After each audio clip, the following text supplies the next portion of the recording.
kredit olgan kunim.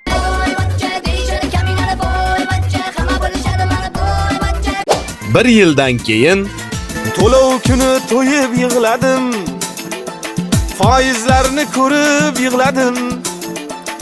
Oxirgacha to'lov qila olmay men enamni ko'rib yig'ladim. 5 yildan keyin Bolalar yaxshimisizlar? Tinchlikmi? Nima bo'ldi? Sizga bolalarni doktori kerakmi Pediatr demoqchi. yoki chollarnimi? Urolog demoqchi.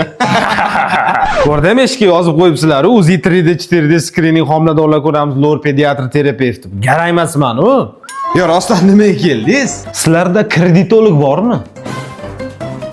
Unaqa doktor yo'q, adashyapsiz. Bitta shunaqa mutaxassis olib kelinglarda palata ochib qo'yinglar. Asli shunaqa kasallar ko'p hozir. Olib kelsalaring, klinikalaring odamga to'lib ketadi. Kreditolog bilib olinglar. Kreditdan yaralangan qalblarni davolaydi. Qayerga ketyapsiz? Qo'shnidan qarz olib xatyapti, bitta tapchika olib olay endi bozordan. Jenskida yurish noqulay bo'lyapti. Tem bo'lib xotinam yalang'och qolib ketdi hozir. Lekin kreditologni o'ylab ko'ringlar, hammasi zo'r bo'lib ketadi.